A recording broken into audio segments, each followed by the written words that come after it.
One thing that everyone should know is that the people that you see on TV or hear on the radio really do make it look easy, and it's not. It's a skill that you have to practice, and you can be the smartest in your field. You can be very articulate in meetings, and that's not the same skill as talking with a news reporter.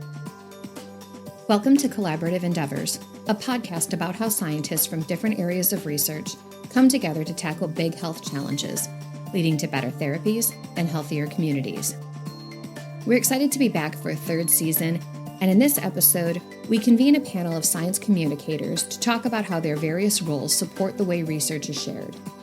The National Center for Advancing Translational Science emphasizes the need for translational scientists to be skilled communicators with audiences across diverse backgrounds. If research findings are not shared with other academics, industry scientists, nonprofit organizations, governments, or directly to the people who could benefit from the breakthrough the most, the research just sits on a shelf. That said, getting these findings to those that can benefit from them takes a team of individuals, each with a different but complementary perspective on communication. Our team of expert communicators weigh in on the ups and downs, pros and cons of taking science public, and impart some practical advice to those who want to become a voice for their community. To kickstart the conversation, I asked each communicator about their priorities and unique mindset when it comes to sharing information within the campus community, as well as with the public. We start with Michael Westbecker, Director of Communications and Events in the UIC Office of the Vice Chancellor for Health Affairs. So when I think about this, especially for executive leadership, I think it comes back to a basic question that all communicators really think about, and that is, what is your audience? And one thing that I often encounter is thinking about that internal audience and the external audience and what those expectations are. Ultimately, I think everyone wants to know about impact, whether you're trying to position this to a elected official, to a board member, or to the layperson. I think people want to know, what does this mean for me? What does this mean for my community? And I think at any point that you can enter into that conversation thinking about impact first, I think that's going to be a really easy win. But then you get into the details about what is the platform, what is the way that this is going to be best received. I think for executive leadership, sometimes you just have to target those thought leaders and make sure that it gets in front of them. Whether or not you're establishing that platform yourself, or whether it's like an e-newsletter, a website, or a podcast, whatever that is, I'm also thinking about two different kind of priorities, I would say. One is just getting the information out there, knowing what is that baseline information that we want people to take away. Is it a great finding? Is it some sort of community impact, a healthcare delivery service, a new service? What is the key information you want people to take away? But the other thing that I often am very mindful about, especially for our internal audiences, especially for these executive leadership, is that recognition.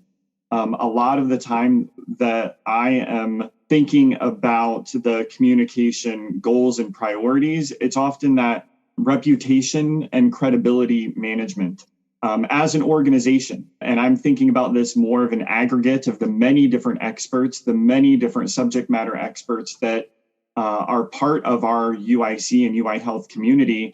What we hope to do as an organization is really harness that collective expertise and harness that collective knowledge and innovation to have this kind of broader approach and broader impact that's greater than any one individual. I often want to make sure that not only are we getting that recognition out into the public, but also is that feedback loop coming back to us as an organization, so we get a little bit of validation that we are getting recognition in the marketplace. We are getting recognition for the work that we do, because I think that two-way street is often incredibly important, not only for morale, because we want our researchers and our faculty to feel like they are making a difference, but it's important for us to showcase that so that we can continue to springboard into greater collaborations and greater impact. So it's all part of this cycle. Representing the perspective of UIC's Office of Strategic Marketing and Communications is Jacqueline Carey, Director of Health Sciences and Research Communications. I think that in the grand scheme of translational research, there are lots of audiences and lots of opportunities to communicate in different ways about what you're doing. I think that for researchers to understand what their communication goals and what the audience is for that goals at any particular stage in research is really important. For example, if someone is trying to gain funding for research, I think that there are different goals than when somebody has a research finding and would like to share that broadly with a certain type of patient, for example. So I think along the spectrum of research and communication, there is always, should always be a conversation about what's the goal and what's the audience and how do we sort of bridge what that is. For me, I work in the public relations office of a major research institution in Chicago. So my priority is trying to connect our researchers or our faculty or our staff or our students or whoever that is with news media so that we have an opportunity to sort of get that broad reach and that consumer angled story, if you will. I think that the most critical thing for perhaps researchers and faculty and staff, whoever it is to understand is that there's really a number of things that go into a good story. We have to have a media ready spokesperson. We have to have something to say about a topic and hopefully positive things to say and positive examples of what we've been doing as an institution or as a research team. And I think that we also need to keep in mind that there is a very strong timeliness to news stories that we have to both react to and sort of pay attention to. So I think that for researchers who are looking to share their story through news media, there's a couple of things that are sometimes areas that we need to work through first.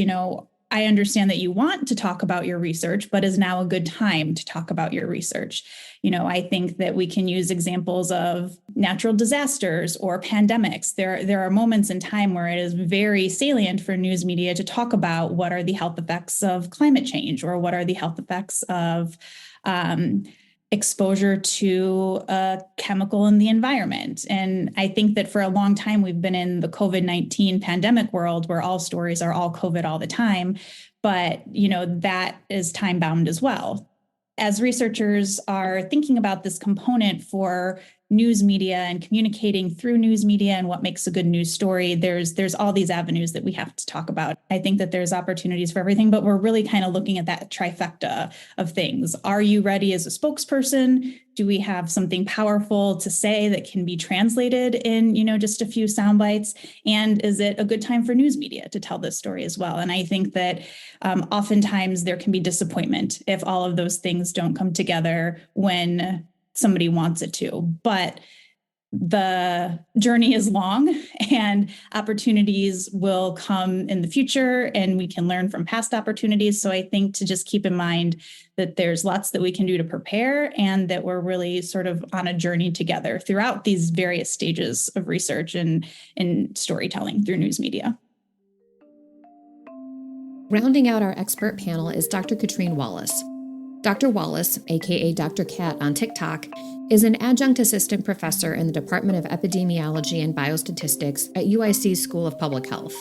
In addition to her many years of experience in epidemiology, health economics, research design, and biostatistics, Dr. Wallace is an experienced science communicator who has a very large social media following and has been interviewed and profiled in several mainstream media outlets such as BBC World News, MSNBC, CNN, The Washington Post, The New York Times, Bloomberg, and National Public Radio.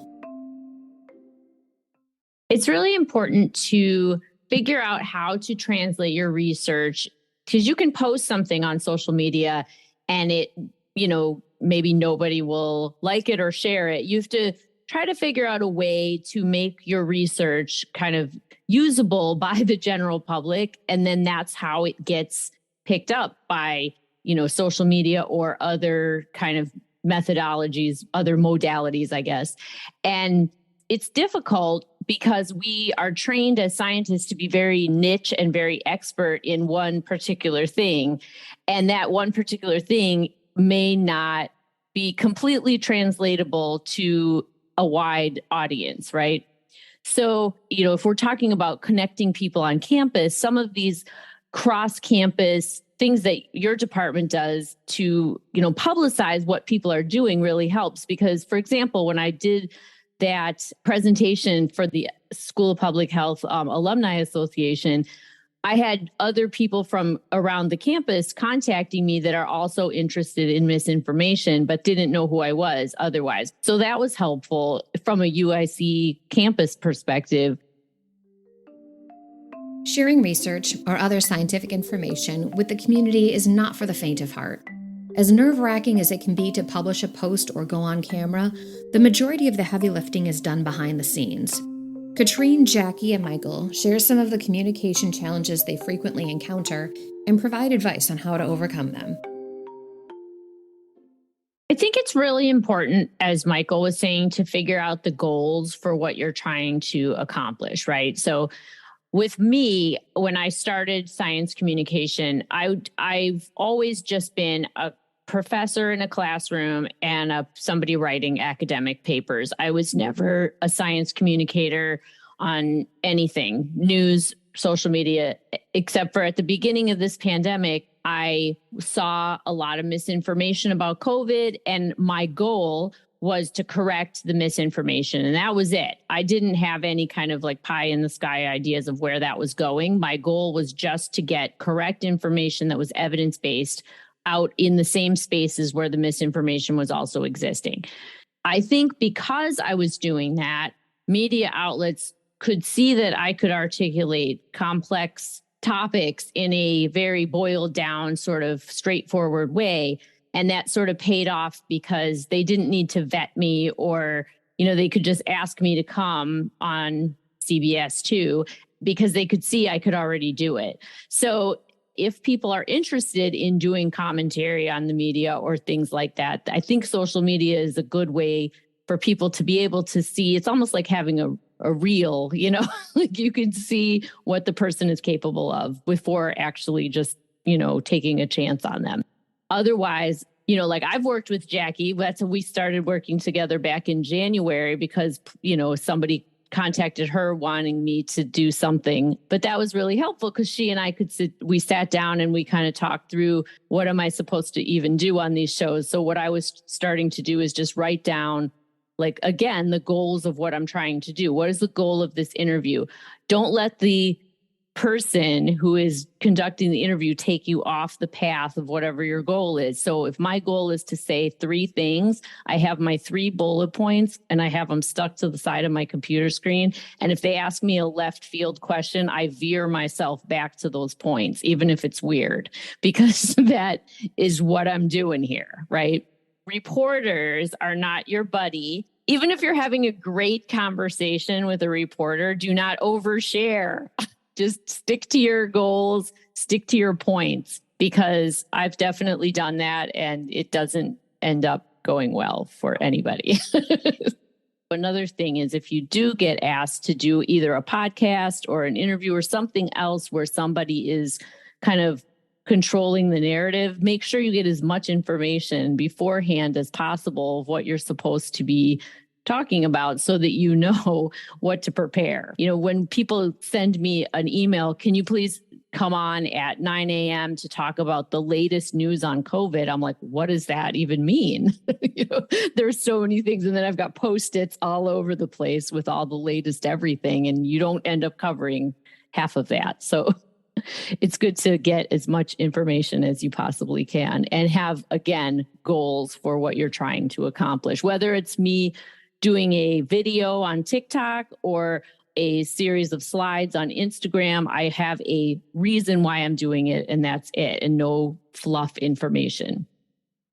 One thing that everyone should know is that the people that you see on TV or hear on the radio really do make it look easy. And it's not. It's a skill that you have to practice, and you can be the smartest in your field. You can be very articulate in meetings, and that's not the same skill as talking with a news reporter. And I'm fortunate because, I talk with researchers about this, but I've myself never had to go on TV. So it's easy for me to say, these are the things that you should do, and these are the best practices for a TV news interview or a radio interview or a print interview, whatever it is. But I suppose I just want to set a level playing field that it's not a skill that comes naturally to most people. So the need to practice and the need to think in advance about what things you want to say are, and anticipate some of the questions and get the information in advance is really helpful. I think that the more you can practice, the more you will become comfortable with that. I'm here to help. Communicators around campus are here to help. People like Kat are here to help if needed. I would also say there are a couple of things that researchers and faculty will commonly ask. Will I be able to review the story in advance? Questions like that I can share from many years of experience that no, it is very unlikely that you will get to review anything in advance. So I think that there's some learning that we can all share in to understand how media works so that we're more effective at working with media, because that way, the likelihood of being misquoted or the likelihood that you're going to be disappointed if you don't review the story in advance is sort of dealt with upfront. The other thing that I would just echo from what Jackie and Kat have said is that there's a lot that goes behind the scenes for that, 1 or 2 minutes, maybe at most, or 30-second clip that's out there, so that we can be aware of not only the connection to the organization, but is there any risk presented too? What is the risk that is presenting to the organization? And sometimes maybe we're trying to frame that discussion in a little bit more pointed way, or just knowing who is the right person to be talking about this, because maybe the person that was approached might not be the right figurehead for that topic or for the institution. There's usually a lot of calculus, I think, that goes behind any good communicator, but I think it ensures that everyone is also on the same page. And I think as people go out representing the organization or just representing their professional findings, understanding that as part of your goals is also incredibly important. In the world of smartphones and fast news, we tend to default to social media and news networks as the primary mechanism to tell stories. And while each of these outlets has their benefits, there are definite perks to sharing stories internally as well. Jackie and Michael weigh in. For me, also reinforces the importance of various channels of communication and talking to different audiences, because we could have the most amazing story in the world and only get 30 seconds on TV news or a quote in a print article. But when we tell our own stories, whether it's through our website or a magazine or a newsletter, we have a lot more opportunity to dive deep into sometimes share what the impact is of that story or what the many different areas that story might touch on. It is very rare for there to be a traditional news media story with a headline of UIC is amazing, for example, or, UIC has done so many things to solve XYZ problem. That's just not how news media work. They strive to be unbiased and very fair and represent different views. We do have so many channels to tell stories that give us an opportunity to do so in more detail. And I think that there can be a prestige about news media stories. And certainly I think that there's a benefit to news media stories. That's why I work in the field that I work in. That's what I do. I love it. I see the value in those. But that doesn't mean that an internal story isn't equally valuable in a different way. A primary responsibility of being kind of an internal communicator, we do have a little bit of a luxury where we give our internal audience and our internal sources a little bit more connection and approvals for those stories. When we mentioned that the public media is not going to give you a second look at, once you've given them a quote. But if we're developing something for an internal publication, for an internal story, there is a lot more connection to the subjects on that to say, hey, we wanted to make sure that this is an accurate quote from you. Is the scientific information that is presented in here accurate? One thing that I've encountered so many times is the exhaustion that people often feel about sharing their stories. I mean, maybe it doesn't happen too often. Maybe this is a luxury to have, but sometimes we end up going back to the same people for good stories. And I think about myself as, someone that consumes a lot of information as well, just like anyone does. And nobody really ingests something just from hearing it one time. We have to make sure that we are consistent with our message time and time again. And quite frankly, if I hear people internally saying, I'm getting sick of saying this, or I'm sick of seeing this brand or this identity or this thing, I say that's good. That means that it's starting to work and other people are starting to hear it, because it's my best practice that if you as your primary communicator are feeling that you've said this for too long and that are people getting sick of hearing it, that means that they're just starting to hear it. So you probably need to keep going a little bit further, a little bit longer, just so that people can really start to digest and really feel like they're taking away the message and goals that you're hoping to achieve from that interaction.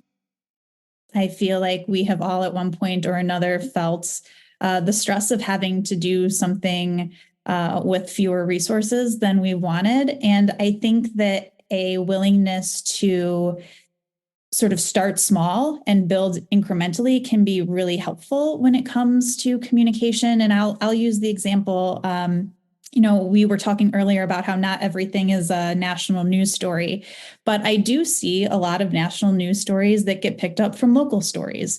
So I think that you don't want to underestimate the power of your story. And just because you think that it has a lot of value doesn't mean you shouldn't start local. Sometimes that's the best way to actually build a story into a national news story by working with the local affiliates that doing a little bit of a deeper dive and letting that story sort of grow on its own. So in the public research university environment, I suppose I don't want to stop people from dreaming big or imagining big impact, but also to not underestimate the value of starting small when it comes to communication. A really powerful profile, a really powerful local news story can sort of grow its impact. Viewing yourself as a subject matter expert is something that, ironically, is often a rarity in academia. From imposter syndrome to self-criticism, we frequently see humility limit the confidence of our faculty and staff when it comes to talking to audiences outside of their field. But sharing our expertise not only helps build the university's reputation, it demonstrates our value at the local, state, and national level. It helps bring researchers from different disciplines together so they can envision new collaborations and innovative approaches to complex problems. And perhaps most importantly, it is often how members of our community first learn about the ways scientists are trying to make the world a better place. What's really important and what holds a lot of us back as faculty members is imposter syndrome.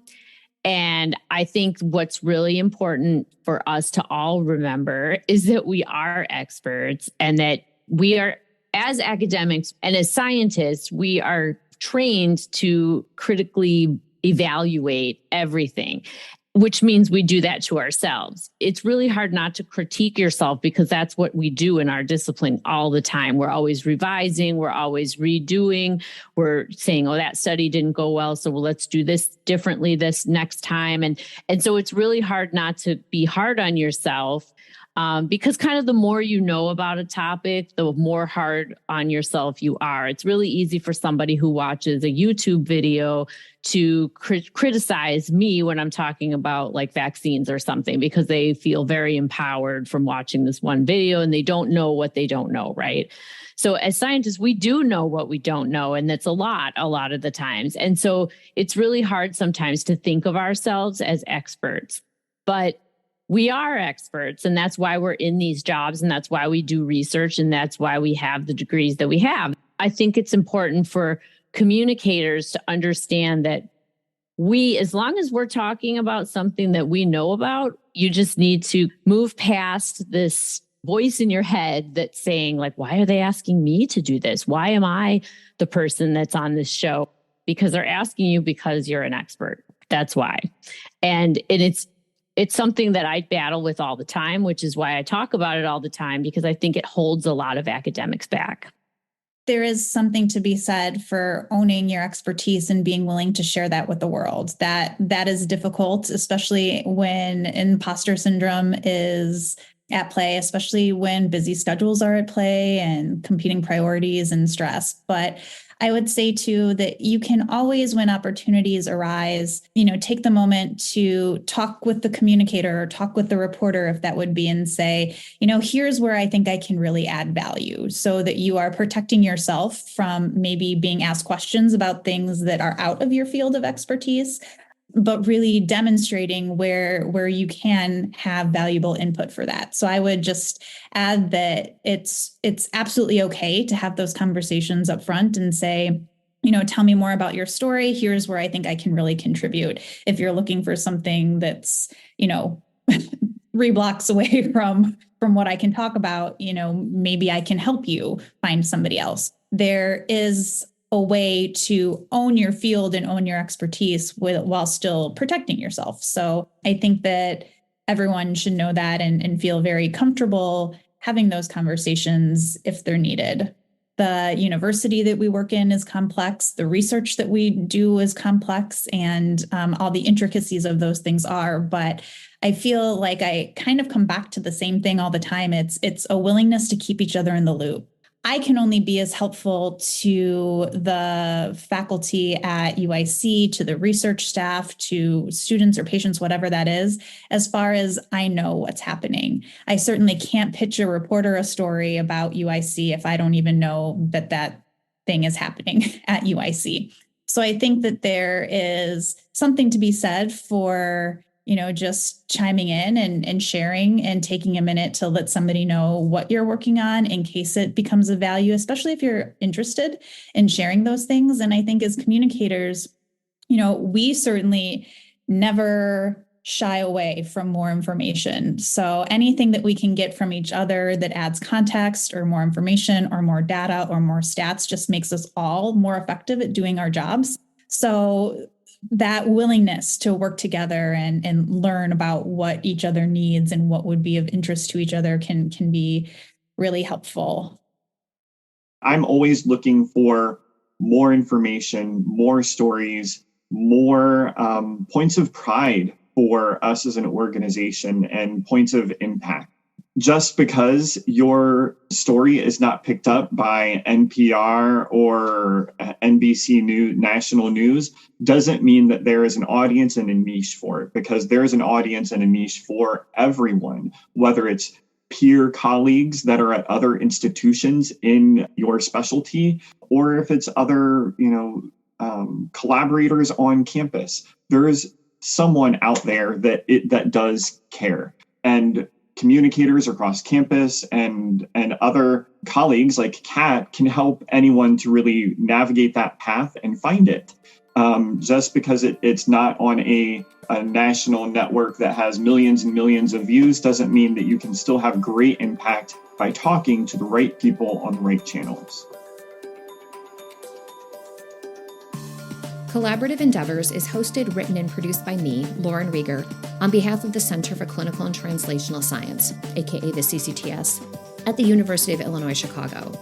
To learn more about the research coming out of UIC, visit the links in our show notes. The CCTS is supported by the National Institutes of Health's National Center for Advancing Translational Science through their Clinical and Translational Science Award. Opinions expressed by guests of the show are their own and do not necessarily represent the views of myself, the CCTS, or our funding agencies. You can find more episodes of Collaborative Endeavors on Apple Podcasts, Spotify, Amazon Music, and Google Podcasts. While we do not monetize this podcast, we do love positive feedback. If you like what you hear, go ahead and give us a 5-star rating to help spread the word. To learn more about how you can work with the CCTS to make a positive impact on the health and well-being of our community, visit ccts.uic.edu or follow us on Twitter @UICCCTS.